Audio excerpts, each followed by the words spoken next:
Hello family, మొత్తానికి నానా తిప్పులు పడి ఇల్లైతే వెతుక్కున్నాము. దానికి ఈరోజు గృహప్రవేశంలాగా అంటే పాలు పొంగించుకోవాలి కదా అని చెప్పేసి దేవుడిని తీసుకొని వెళ్తున్నాం అనమాట.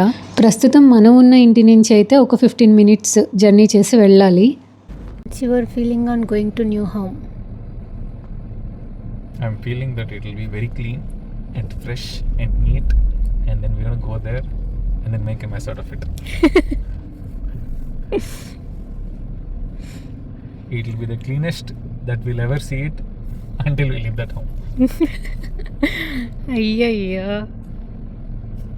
అయ్యయ్యో నా unless you plan on daily cleaning.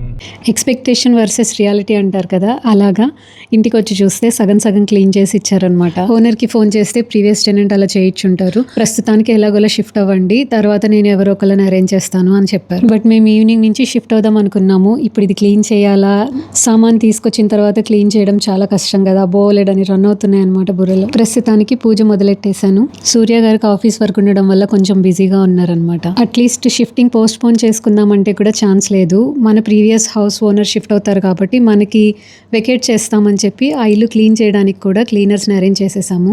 So వాళ్ళు క్లీన్ చేసే టైంకి మనం అది వెకేట్ చేయాలి కాబట్టి ఆప్షనే లేదు, ఖచ్చితంగా షిఫ్ట్ అయిపోవాలి ఈరోజే. But it's okay, some times అలా జరుగుతూ ఉంటాయి. But hope for the best. ఒకవేళ మీరు సిడ్నీలో ఎవరన్నా ఉండి ఈ వీడియో చూస్తుంటే కనుక ఖచ్చితంగా మంచి బ్రోకర్ ఏజెన్సీ ఉన్న వాళ్ళతోనే రెంట్కి వెళ్ళండి.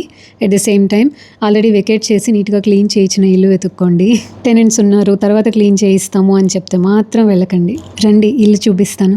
ఎంట్రన్స్ డోర్కి ఎదురుకుండా కిచెన్ ఇచ్చారు, దాని పక్కనే కామన్గా లివింగ్ రూము, అదే డైనింగ్ హాల్ కూడా. మన పాతింటితో కంపేర్ చేస్తే ఈ స్పేస్ అనేది చాలా తక్కువ వచ్చిందనమాట. దీనిలో సోఫాలు, డైనింగ్ ఏరియా అన్ని ఎలా సెట్ చేయాలో కూడా తెలియట్లేదు నాకు. లివింగ్ అండ్ డైనింగ్ రూమ్కి అటాచ్డ్గా ఒక బాల్కనీ ఇచ్చారు.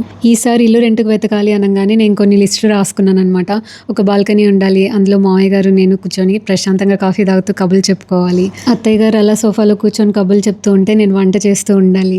వాళ్ళిద్దరూ వచ్చినప్పుడు ఖచ్చితంగా 2 బెడ్రూమ్లో ఉండాలి. సూర్య కొంచెం బాత్రూంలో ఎక్కువ టైం స్పెండ్ చేస్తారనమాట, అందుకని ఖచ్చితంగా 2 బాత్రూమ్లు కావాలి. వాళ్ళు ఇబ్బంది పడకూడదు కదా, మంచి గాలి వెళ్తురు ఉండాలి అనుకున్నా అనమాట. సో ఆ లిస్ట్ మొత్తం రాసుకొని కష్టపడి వెతికాము. మొత్తానికి ఒక ఇల్లు అయితే సెట్ అయింది. దీనికి 3 బాల్కనీలు వచ్చినాయి.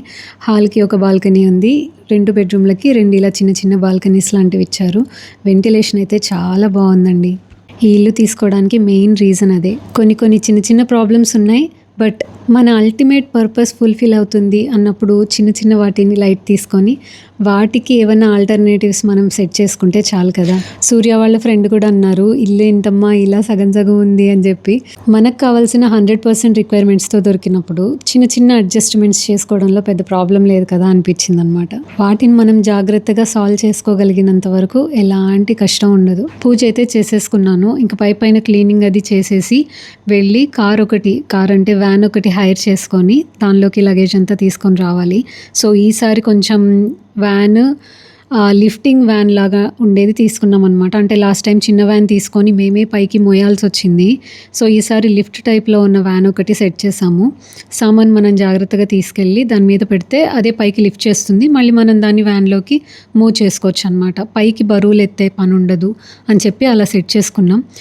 ఆ రోజు వరకు సర్దేసి ఇక డ్రెస్ అవి చేంజ్ చేసుకొని నెక్స్ట్ డే పొద్దున్నే స్టార్ట్ చేసామన్నమాట షిఫ్టింగ్.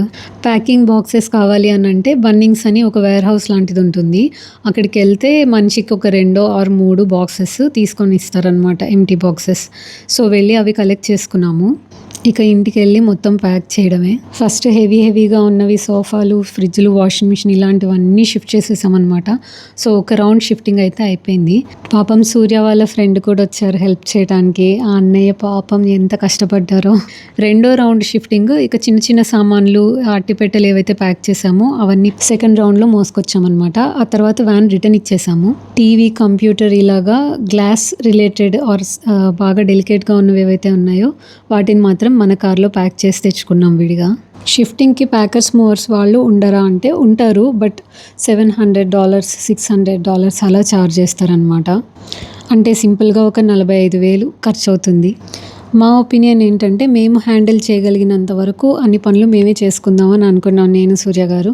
అందుకే షిఫ్టింగ్, ప్యాకింగ్ ఎవ్రీథింగ్ మేమే చేసుకున్నాం అనమాట. అప్పటికి సూర్య అడిగారు ప్యాకర్స్ మోస్ట్ బుక్ చేయనా అని చెప్పి.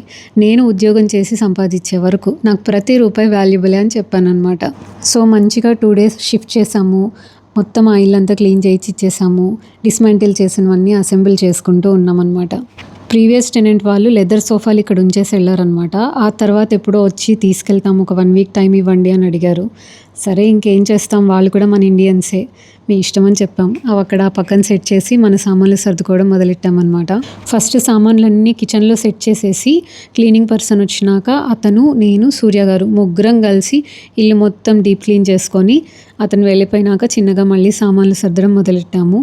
ఎంత అలసిపోయి ఉన్నామంటే షిఫ్టింగ్ వల్ల. అతను వచ్చి క్లీన్ చేస్తానన్నప్పుడు ఆ 1 hour టైంలో ఆ పని అవ్వదు అని చెప్పి నేను, సూర్య గారు కూడా కాస్త ఓపిక చేసుకొని క్లీన్ చేసాము. గోడలతో సహా తుడిచామండి బాబు.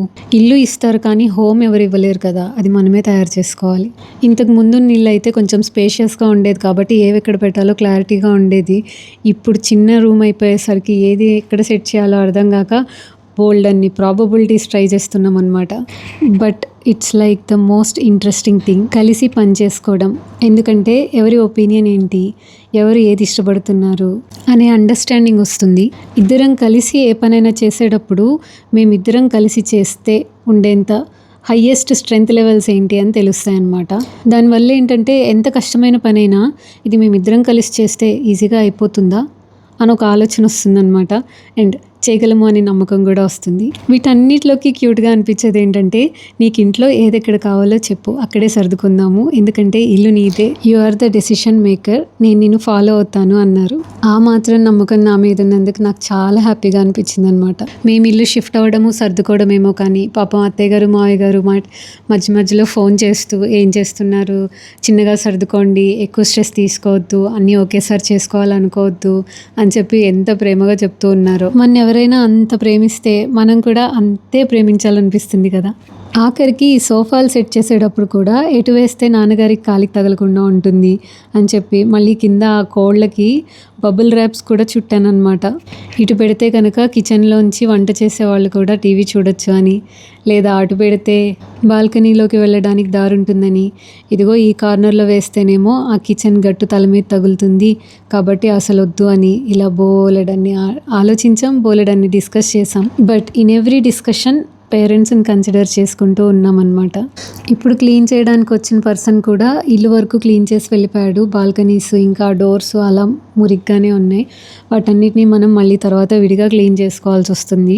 ఇక్కడ క్లీనింగ్ సర్వీసెస్ కూడా అంతే. $450 పే చేయాలి. అంటే సింపుల్గా ఒక 25,000 పే చేస్తే వచ్చి క్లీన్ చేసి వెళ్తారనమాట.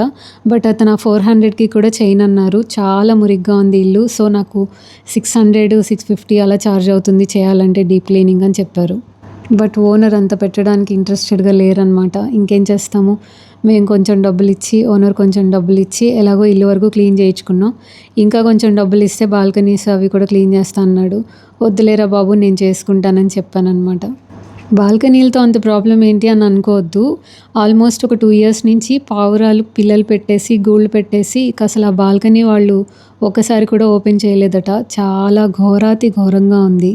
అండ్ దట్టు పావురాల షిట్ వల్ల కొంచెం ఆస్తమా ఆర్ బ్రీతింగ్ ప్రాబ్లమ్స్ వస్తాయి అని చెప్తారనమాట. So it is very dangerous. అందుకే మొత్తం డీప్ క్లీన్ చేసి పావురాలు రాకుండా ఏదో ఒకటి సెట్ చేయాలి అని డిస్కస్ చేసుకుంటూ ఉన్నాం. ఇప్పుడు సాయంత్రం 7 అయింది. పొద్దున్న నుంచి తిండి తిప్పలు లేవు. ఇల్లు క్లీన్ చేసుకోవడం, సర్దుకోవడం ఈ గోలే సరిపోయిందనమాట. ఏంటది? గుడిలో ప్రసాదం. నిన్నటి పులిహోర ఇప్పుడు అదే మిగిలింది. ఓకే అండి, మళ్ళీ కలుద్దాం అయితే. Bye bye.